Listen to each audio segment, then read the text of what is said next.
Assalamualaikum warahmatullahi wabarakatuh. Perkenalkan, nama saya Tita Seviana dari kelas Perbankan Syariah D.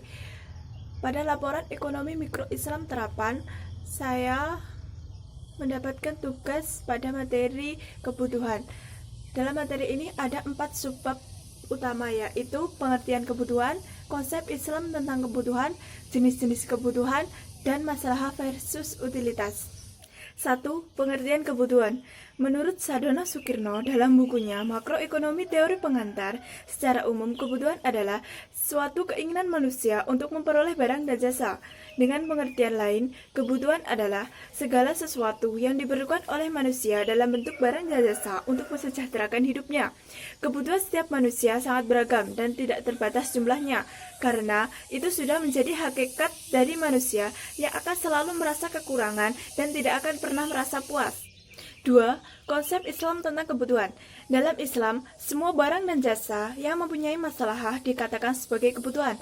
Masalah ialah kebutuhan barang dan jasa yang mengandung elemen-elemen dasar dan tujuan kehidupan umat manusia di dunia ini dan perolehan pahala untuk kehidupan di akhirat. Manfaat dan berkah hanya akan diperoleh ketika prinsip dan nilai-nilai Islam bersama-sama diterapkan dalam perilaku ekonomi. Jika hanya prinsip saja yang dilaksanakan, maka akan menghasilkan manfaat duniawi semata. Keberkahan akan muncul ketika dalam kegiatan ekonomi konsumsi disertai dengan niat dan perbuatan yang baik, seperti menolong orang lain, bertindak adil, dan semacamnya. 3. Jenis-jenis kebutuhan. Secara umum, kebutuhan secara umum dibagi menjadi 4, yaitu kebutuhan menurut tingkat intensitas, sifat, subjek, dan waktunya. A. Kebutuhan menurut intensitasnya. 1. Kebutuhan primer, yaitu jenis kebutuhan yang harus terpenuhi oleh manusia untuk mempertahankan hidupnya. Contohnya, makan, minum, rumah, dan pakaian. 2. Kebutuhan sekunder, yaitu kebutuhan yang bersifat pelengkap setelah terpenuhnya kebutuhan primer, seperti kendaraan, kipas angin, meja, dan kursi. 3. Kebutuhan tersier, yaitu kebutuhan yang bersifat mewah, seperti mobil dan kapal pesiar. B. Menurut sifatnya. 1. Kebutuhan jasmani, yaitu kebutuhan yang berhubungan dengan jasmani, seperti pakaian, makanan, dan minuman. 2. Kebutuhan rohani, yaitu kebutuhan yang bersifat kejiwaan. Contohnya, agar terhindar dari kebosanan rutinitas sekolah, kita perlu menghibur diri dengan mendengarkan musik atau menonton film. C. Menurut subjek. 1. Kebutuhan individual, yaitu kebutuhan tiap orang yang berbeda-beda, seperti contoh, guru yang membutuhkan spidol untuk menulis di papan tulis. 2. Kebutuhan umum, yaitu kebutuhan yang dapat digunakan oleh semua orang atau diperuntukkan untuk umum. Contoh, jembatan penyeberangan, yang dapat digunakan oleh semua orang untuk menyeberang. D. Kebutuhan menurut waktu. 1. Kebutuhan sekarang. 2. Kebutuhan yang akan datang. 2. Kebutuhan menurut Islam. Menurut Syatibi, masalah dibedakan menjadi 3, yaitu 1. Kebutuhan daruriyah, yaitu sesuatu yang wajib adanya menjadi pokok kebutuhan hidup untuk menegakkan kemaslahatan manusia. Contohnya, pengeluaran untuk mempertahankan jiwa dan raga, yaitu pangan, sandang, dan papan. 2.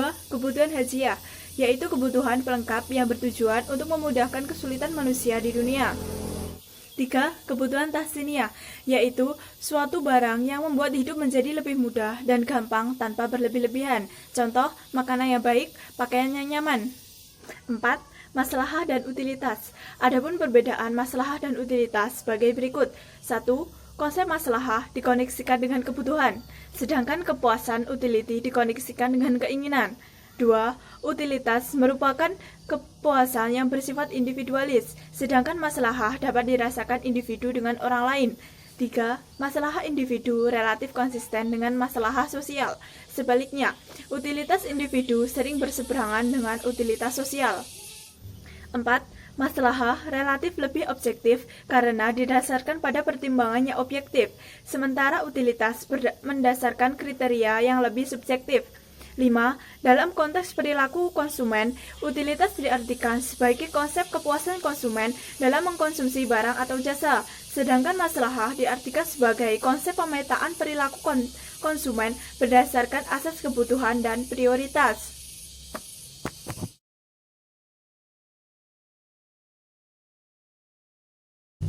Dalam laporan ini, saya mewawancarai 10 responden yang beralamatkan di Desa Munggung.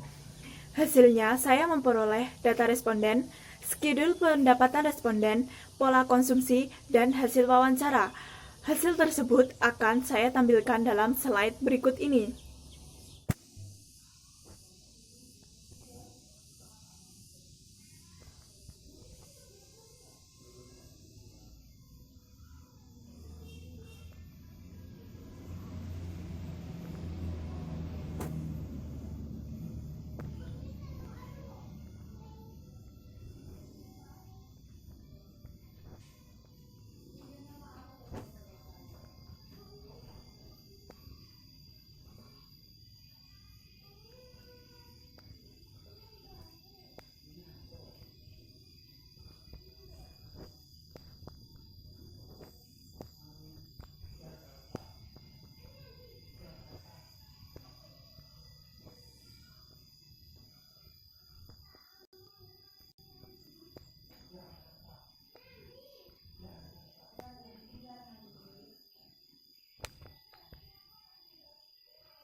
Satu, kaitan antara tingkat pendapatan dan tingkat kepuasan responden.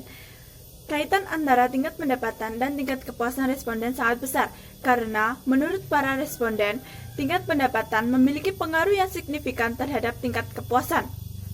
Apabila tingkat pendapatan cukup untuk memenuhi kebutuhan sehari-hari, maka tingkat kepuasan akan terpenuhi. Namun, apabila tingkat pendapatan tidak dapat memenuhi kebutuhan sehari-hari, maka tingkat kepuasan tidak tercukupi atau kurang. Para responden merasa bahwa kepuasannya sudah terpenuhi, walau masih ada yang kurang atau belum maksimal. Setiap responden memiliki tingkat kepuasan yang berbeda karena memiliki tingkat pendapatan yang berbeda-beda pula. 2. Faktor yang mempengaruhi pola konsumsi responden selain tingkat pendapatan dan tingkat kepuasan. Selain faktor tingkat kepuasan dan pendapatan, pola konsumsi responden juga dipengaruhi oleh banyak faktor lainnya. Berdasarkan data yang diperoleh dari responden, faktor lain yang mempengaruhi pola konsumsi yaitu selera, harga pokok, kualitas dan kuantitas produk, jumlah anggota keluarga, jenis kelamin, dan kebutuhan individu. Selera memiliki pengaruh yang sangat besar dalam pola konsumsi responden. Setiap individu pastinya mempunyai selera yang berbeda-beda.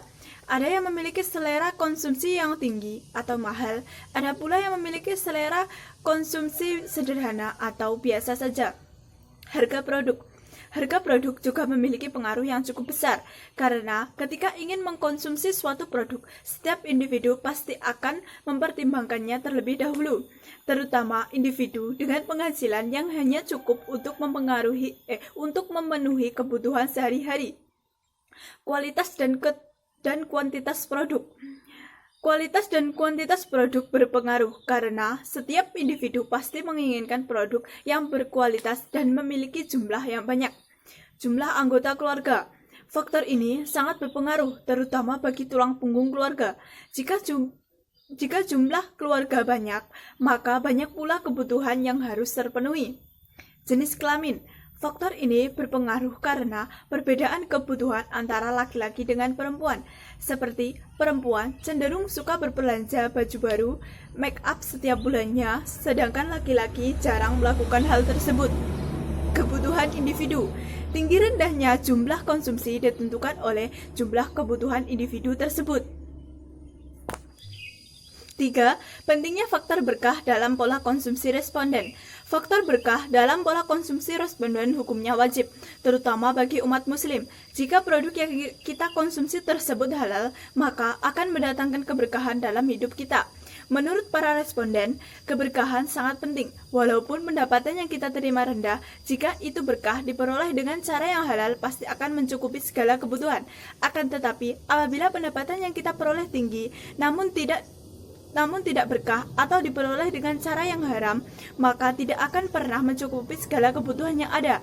Seberapapun besar pendapatan, jika disyukuri, pasti akan mendatangkan keberkahan. Sekian presentasi dari saya.